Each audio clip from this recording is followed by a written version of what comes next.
Madame, Monsieur, bonsoir et bienvenue dans le 20h de TFM. Dans l'actualité de ce lundi, c'est un sentiment de plus en plus pressant. L'insécurité à Dakar. Le ministre de l'Intérieur et de la Sécurité publique se prononce sur le sentiment d'insécurité à Dakar. Antoine Diome annonce une vaste opération de sécurisation et la mise en place d'un numéro pour les personnes en détresse. Le ministre de l'Intérieur s'est rendu sur les lieux de l'incendie survenu la nuit dernière à l'ancienne piste. Le sinistre a fait une victime. Nos équipes sont retournées sur le site aux allures de bidonville. Reportage édifiant à suivre. Prévention des accidents de la circulation. Plus de 20 personnes ont trouvé la mort dans des accidents en avril. L'État lance une nouvelle campagne de sensibilisation contre le phénomène. Et puis l'actualité, c'est aussi les préparatifs des pèlerinages à la Mecque et à Popenguine. L'enrôlement a débuté pour le Hajj 2022. Tous les services sont disponibles au hangar des pèlerins de Yoff. Dans le même temps, l'Église s'active pour Popenguine 2022, la 134e édition. Les animations liturgiques vont démarrer dans certains diocèses. Voilà pour les titres. Tout de suite, le développement.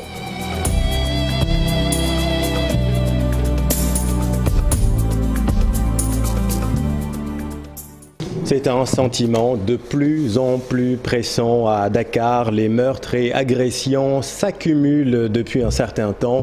Le ministre de l'Intérieur et de la Sécurité publique annonce la poursuite des opérations de sécurisation en cours, mais aussi la création d'un numéro vert pour les personnes en détresse. Voici Antoine Diome avec Maimouna Ndiaye. De meurtre, agression, vol à l'arraché, un numéro vert pour alerter mais aussi dénoncer les malfaiteurs. Le ministre de l'Intérieur explique. Je voudrais d'abord, à l'entame, pour un peu évoquer la question, expliquer qu'il s'agit en réalité de violences aussi bien dans des sphères professionnelles que privées, mais au-delà, on a eu à noter des cas de vol à l'arraché.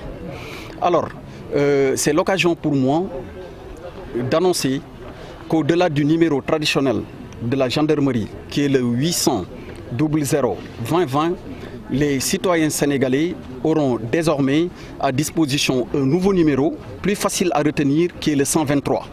Donc j'invite toutes les populations de la région de Dakar et des autres régions du pays, à chaque fois qu'elles voient quelque chose qui nécessite d'appeler au secours pour que les forces de défense et de sécurité soient présentes, qu'elles le fassent immédiatement.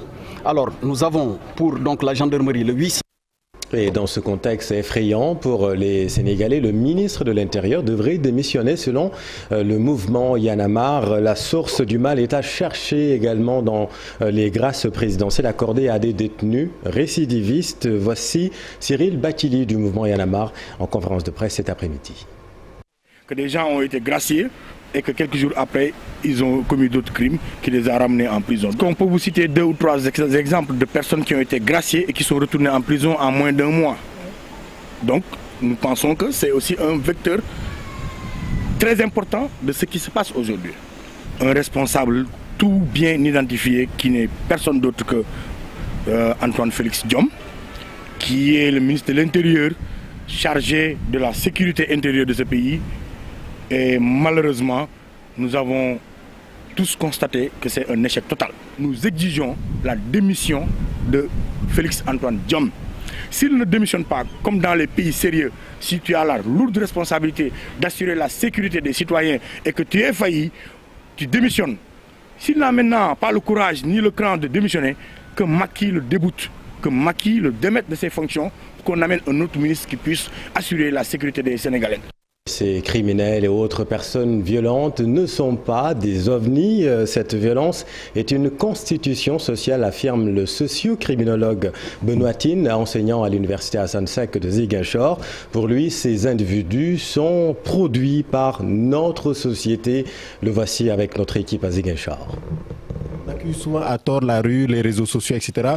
Donc d'être des déterminants de cette violence, alors que non, peut-être des facteurs favorisants, mais cette violence-là, elle est déjà dans nos familles véritablement. Les cas récemment rapportés par la presse montrent que le plus souvent, donc, il y a un travail de profilage qu'il faut faire, un travail de profilage qu'il faut faire pour les victimes, sur les victimes, c'est-à-dire qui sont ces victimes. Ce sont souvent des catégories vulnérables, ce sont des enfants, ce sont des femmes de façon générale, mais aussi s'intéresser au profilage de ces auteurs-là. Ces auteurs, c'est qui? Ce sont des personnes qui nous sont proches, qui sont dans le cercle restreint, le giron familial, qui sont dans la famille élargie, qui sont des connaissances, qui sont des collègues, des camarades de classe, qui sont des voisins avec qui vous vivez dans le même quartier.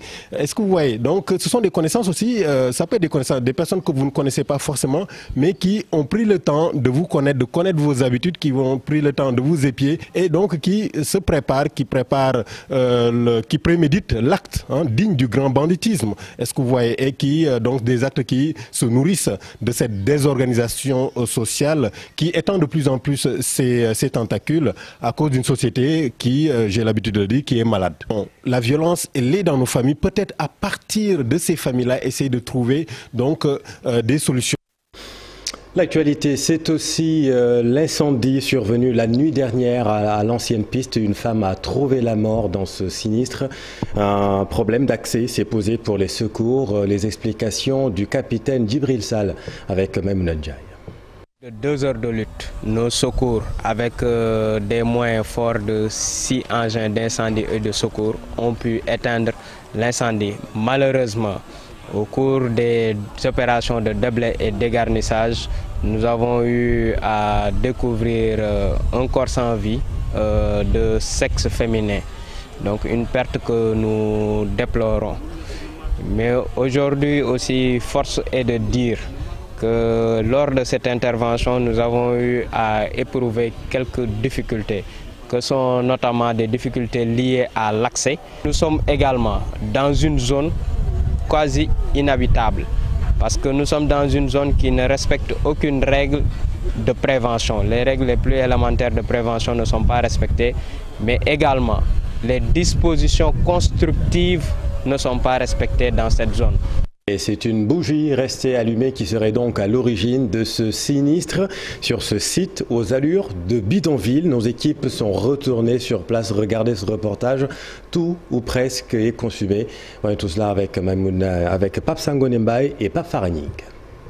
Sur les lieux du sinistre, les stigmates de l'incendie sont encore visibles. Malheureusement, une dame a péri dans cet incendie, sans compter des habitations et véhicules consumés.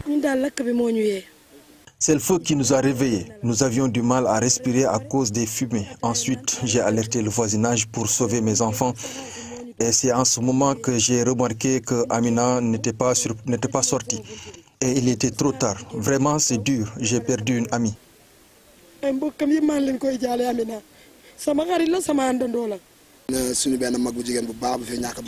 Nous avons perdu notre sœur Amina hier vers les coups de 2 heures du matin. C'était très dur.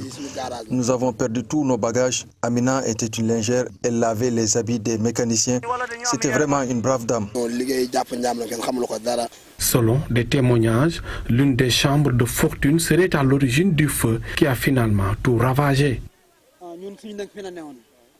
C'était ici ma chambre. L'origine de l'incendie, c'est une bougie qui a été allumée, mais malheureusement, le propriétaire de la chambre dormait et elle a pris feu. Ce chef de garage qui a tout perdu déplore l'installation de ses habitations dans leur lieu de travail. Tous ces véhicules consumés ne nous appartiennent pas. Et forcément, on doit les payer. Vraiment, nous demandons aux autorités d'interdire ces habitations qui nous causent d'énormes préjudices. C'est la énième fois que nous subissons un incendie. En attendant de déblayer les décombres, le corps sans vie de la dame est acheminé à l'hôpital pour les besoins de l'autopsie. Merci Pape Farah. Le bilan de l'accident de la circulation survenu la semaine dernière s'est alourdi. L'accident qui s'est déroulé à Kédougou. Il est passé donc de 5 à 6 morts avec le décès d'une femme qui était dans le coma encore ce matin à l'hôpital Ahmad Dansokho de Kédougou. Les familles des victimes ne sont pas d'accord avec le jugement rendu par le tribunal de grande instance de Kédougou qui a condamné, vous le savez, le chauffeur responsable de l'accident à 5 années de prison ferme. On est tout cela avec Ibrahima Diabakhate.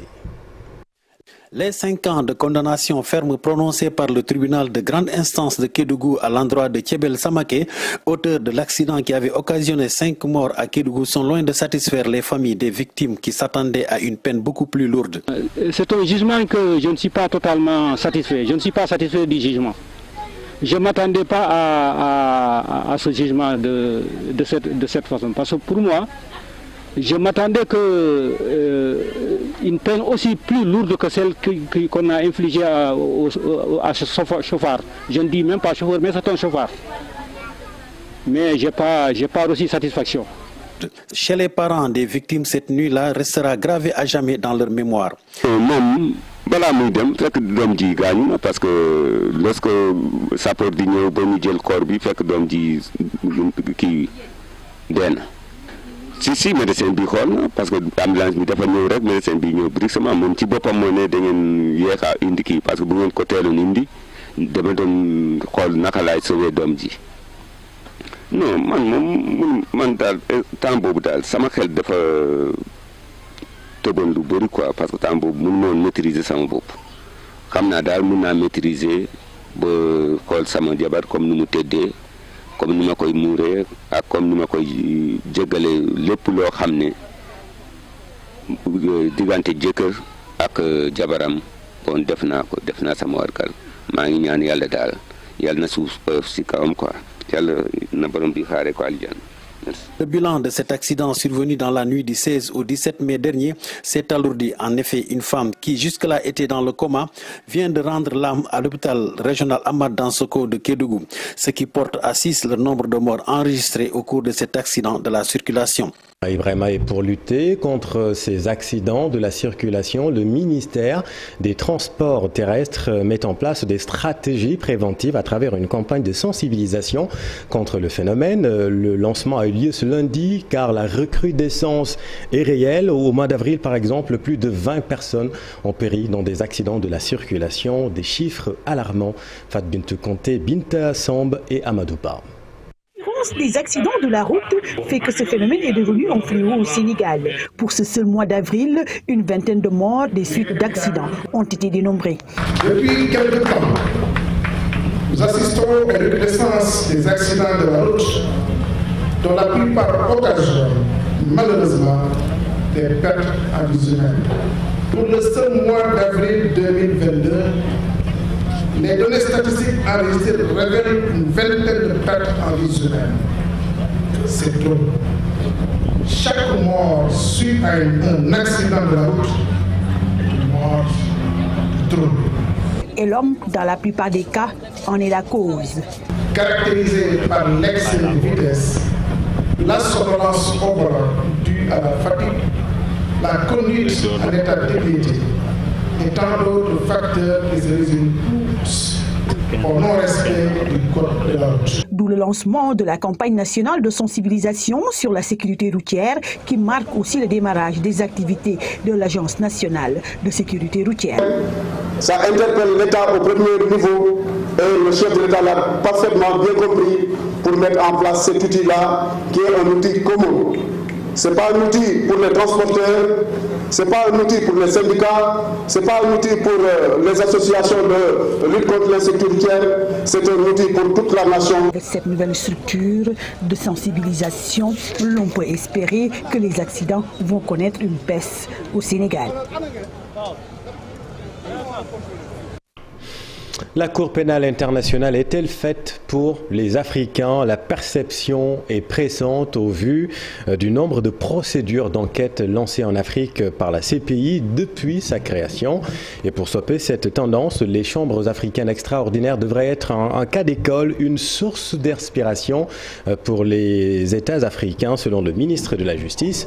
Maître Malick Sall s'exprimait en marge d'une conférence régionale organisée par la CPI à Dakar. On voit tout cela avec Marcel Farba-Maroun et Diafaraba.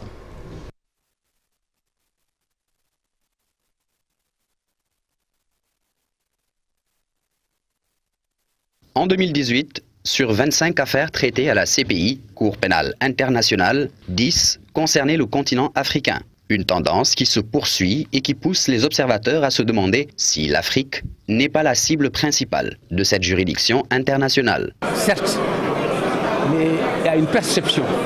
Parce que les Africains jugent la CPI sur la base de perception. Perception, ça signifie qu'ils voient que, pour l'essentiel, les clients de la CPI sont des Africains.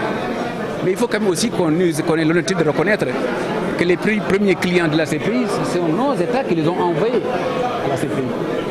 Et il faut également reconnaître que si tous les États avaient fait comme le Sénégal, c'est-à-dire une fois qu'on a ratifié un traité, on prend les dispositions nécessaires pour incorporer les dispositions de ce protocole dans sa législation interne, il n'y aurait pas eu d'Africains au niveau de la Cour pénale. Nous, au Sénégal, nous avons fait ce qu'il fallait. Se pose aussi la question de la complémentarité entre la justice des États et la CPI. Le Sénégal, lui, a déjà donné l'exemple en devenant le premier État à ratifier le traité sur le statut de Rome en 2002 et en abritant le procès de l'ancien président tchadien Hissène Habré à travers la Chambre africaine extraordinaire. C'était en 2017. Le Sénégal joue depuis plusieurs années un rôle très dynamique et positif au sein de la CPI. Les efforts du Sénégal, d'une part pour promouvoir la justice internationale et l'universalisation du statut de Rome, et d'autre part pour prévenir le retrait de certains États parties de la CPI, sont parfaitement en phase avec notre vision et nos priorités. Les efforts doivent être concentrés sur l'encouragement à de nouvelles adhésions. À cet égard, le Sénégal pourrait continuer à jouer un rôle très important, compte tenu, encore une fois, de son engagement et de son expérience dans cette instance. Depuis ce lundi, se tient à Dakar une conférence régionale sur proposition de la Cour pénale internationale avec justement comme thème « Enjeux, défis et perspectives de la coopération et de la complémentarité ». Cette conférence s'achève le 25 mai 2022. Merci Marcel. La poussée inflationniste asphyxie le secteur des meuniers. Les meuniers qui déclarent subir de plein fouet les contre-coups économiques de la guerre russo-ukrainienne. Le blé, vous le savez, le prix du blé a flambé et en guise d'appel d'air, l'AMIS, l'Association des meuniers industriels du Sénégal, réclame à l'État le paiement de la dette publique, dette qui s'élève à plus de 14 milliards de francs CFA. Les meuniers étaient en conférence de presse aujourd'hui, compte rendu Cher Diop et Le pain n'a plus la même saveur chez les meuniers depuis quelques mois. En cause, les difficultés du secteur de la farine qui ont pour nom hausse du prix du blé, du transport, d'aide publique, entre autres. L'Association des meuniers industriels du Sénégal appuie sur le bouton rouge pour alerter. Comme vous le savez, suite à cette malheureuse guerre russo-ukrainienne, le cours du blé est passé largement au-delà de 325 €. Et l'État nous avait dit, pour éviter en tout cas toute forme de hausse du prix de la farine et naturellement du pain, il fallait maintenir le prix à 19 000, sachant que le prix d'acquisition du blé était largement au-dessus de 325 €. Et l'État s'était engagé à prendre la différence. Et aujourd'hui, cette différence se chiffre à plus de 10 milliards. Et ça a complètement plombé la trésorerie donc des meuniers.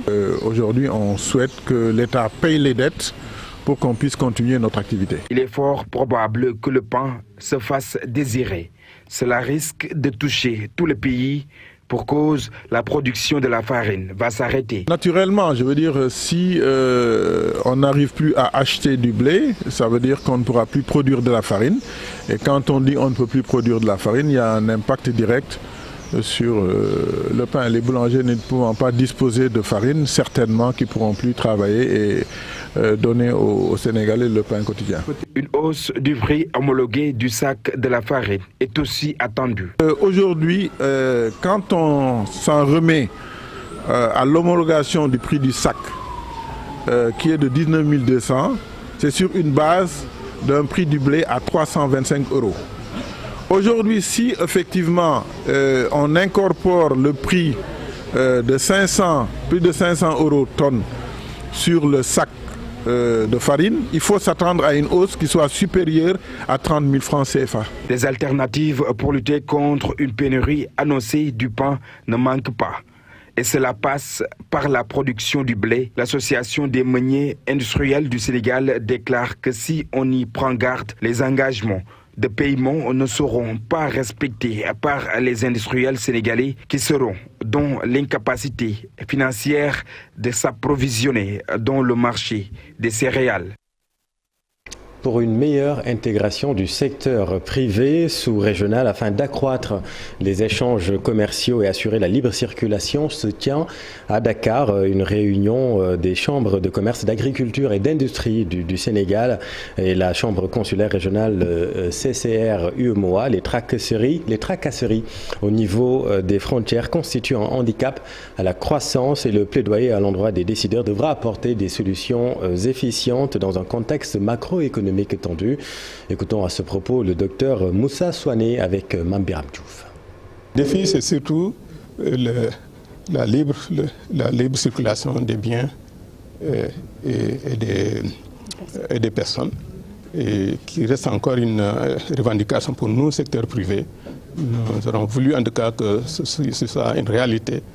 Et c'est pourquoi à chaque visite, à chaque réunion, en tout cas au niveau des pays concernés, nous faisons tout pour rencontrer les plus hautes autorités du pays pour en tout cas leur parler de cette situation. Et tout le monde est conscient des difficultés que le secteur privé a à transférer les marchandises et même l'accès en tout cas d'un pays à un autre avec les tracasseries au niveau des frontières. Ça c'est quelque chose que tout le monde sait et qui vraiment est un handicap pour l'intégration communautaire. Il y a une bonne écoute du Sénégal.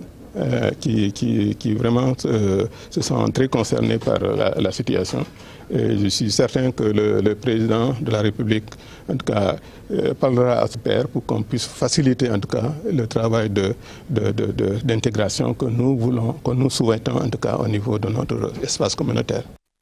À la une également, pèlerinage à la Mecque 2022. L'enrôlement a débuté ce matin au hangar des pèlerins avec la visite médicale. Et pour faciliter la tâche aux futurs pèlerins, tous les services sont regroupés sur le même site. Compte rendu Alassane Ba et Pape Sangoné Mbaye. Certains ont passé la nuit ici pour figurer parmi les premiers à passer la visite médicale. Les opérations pour la Hajj édition 2022 ont démarré. Tous les services concernés sont représentés. Il y a tout un circuit à faire par le candidat au pèlerinage. En une journée, tu peux aller maintenant au ministère des Affaires étrangères pour se faire identifier, passer au niveau du service d'hygiène pour vérifier la vaccination, fièvre jaune ou méningite. Si ce n'est pas fait, on le fait. Bon, si c'est fait, on va tout juste la durée. Parce que pour les méningites, c'est pour 3 ans, on va vérifier.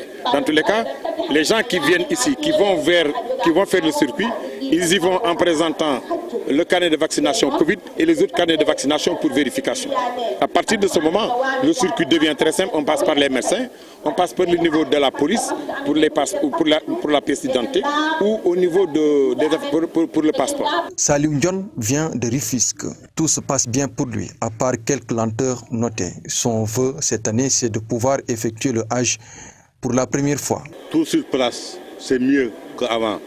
Là, tu peux faire tout ensemble d'une journée et puis tu vas rentrer chez toi et attendre le jour pour venir faire votre paiement à la banque. Ouais, vraiment, c'est bon pour le moment. Tout se passe bien pour le moment, sauf les lenteurs. Il y en a des gens comme nous, depuis 21 ans, nous sommes là. Cette année, l'innovation, c'est la présence de l'Institut Pasteur. C'est le laboratoire de l'Institut Pasteur qui s'est déplacé ici. Quand il y a des présomptions sur le cas Covid, le médecin prescrit une analyse que le futur pèlerin doit présenter au niveau du laboratoire Pasteur qui fait l'examen. l'examen n'est pas payant. Dans ce cas-là, on peut, sur instruction du médecin, d'aller prendre les choses pour aller le faire. C'est comme ça que ça se passe. Les visites médicales vont s'effectuer durant 3 jours et à partir de jeudi vont démarrer les enregistrements. Et le pèlerinage marial de Popenguine se tiendra du 4 au 6 juin prochain. En prélude à cette 134e édition, le diocèse de Kaolack va assurer l'animation liturgique et cette année, plus de 5000 personnes vont prendre part à la marche. Plus d'explications avec Abbé Nestorsen, directeur des œuvres du diocèse de Kaolack avec notre équipe. Cette année, au niveau de l'Église du Sénégal, nos pères évêques ont proposé le diocèse de Kaolack d'assurer ce qu'on appelle l'animation liturgique, surtout de la messe du lundi, c'est-à-dire le lundi de Pentecôte. Et cette messe est dite en l'honneur de la Vierge Marie, mère de l'Église. Nous sommes très contents d'avoir été choisis cette année parce que depuis 2010, Kaolack n'a pas animé la liturgie. Comme vous le savez, nous sommes en train de préparer ce pèlerinage. Et pour cela, depuis quelques mois, nous nous sommes organisés en commission. Et nous comptons venir à Popenguine avec un peu plus de 5000 pèlerins, y compris les marcheurs. Parce que comme vous le savez, il y a plusieurs foyers de marche. Et le diocèse de Kaolack constitue un foyer de marche. Parce que le thème qui est proposé, ce thème, c'est le suivant: l'amour familial, vocation et chemin de sainteté. Ce thème nous rappelle cette année pastorale que nous sommes en train de vivre, cette année que le pape François a dédiée à la famille. Elles sont connues pour leur engagement dans l'éducation, la formation, la santé ou encore l'autonomisation de la femme. Il s'agit des Sœurs de Notre-Dame de l'Immaculée Conception. Les différentes maisons du pays s'étaient donné rendez-vous à Mont-Roland pour un pèlerinage marial marquant les 175 ans de présence missionnaire de la congrégation au Sénégal, faisant davantage connaissance avec ces âmes vaillantes éprises d'humanisme et du don de soi. Daniel Diouf et Youssef Barrault ont rencontré la doyenne sœur Anne-Michel Sarr. Reportage. Qui entre dans le cadre de l'année jubilaire des 175 ans de présence missionnaire de la congrégation des Sœurs de Notre-Dame de l'Immaculée Conception au Sénégal. Nous avons des présences en Afrique de l'Ouest et en Afrique centrale. Et nous appelons ces deux présences la PAO, province d'Afrique de l'Ouest, à laquelle appartient le Sénégal, qui est composé du Burkina Faso, de la Guinée-Bissau, et il y a l'Afrique centrale qui est composée du Gabon, de la RDC. Après, il y a le Bénin qui fait partie de l'Afrique de l'Ouest, mais qui est une province autonome. Une présence missionnaire, certes religieuse, mais encore sociale. Depuis 1848, on a commencé par l'alphabétisation et la couture. À l'époque, la femme n'allait pas tellement à l'école, mais elle a appris, on a essayé aussi avec les petites filles qu'on avait à faire la couture, l'alphabétisation, la cuisine. Et petit à petit, l'école s'est greffée, l'école française. Après maintenant, l'école s'est développée. Et avec le développement de l'école, on a senti qu'il ne suffisait pas seulement que la femme soit une femme de la ville, mais il faut aussi aller vers la femme rurale. Et la femme rurale, ce qui lui est nécessaire, c'est de pouvoir, bien sûr, tenir bien son foyer, mais d'être, entre guillemets, indépendant financièrement, économiquement. Et c'est là que nous avons essayé de mettre en place des projets de microcrédit à l'heure actuelle qui permettent aux femmes de travailler à partir de leurs propres fonds pour pouvoir subvenir aux besoins du foyer. La mise sur pied de cette congrégation, tout comme sa pérennisation existentielle, repose sur la vocation. Elle aura été difficile à acquérir au départ, mais aujourd'hui beaucoup moins. Les ressources spirituelles ont été d'une utilité précieuse. Au début, les parents ne comprenaient pas que des jeunes filles sénégalaises puissent devenir des religieuses.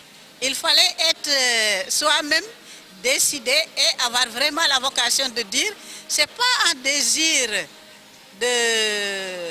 humain, mais c'est parce que le Seigneur m'a appelé. Et c'est lui qui me donne la force de tenir. Et c'est parce que le Seigneur donne la force que les difficultés deviennent mineures. L'année jubilaire des Sœurs de Notre-Dame de l'Immaculée Conception se poursuit. L'épilogue est prévu le 14 janvier 2023. Ce week-end, la congrégation était en pèlerinage au pied de Notre-Dame de Mont-Roland. Une procession, une conférence et une messe ont marqué cette rencontre de foi.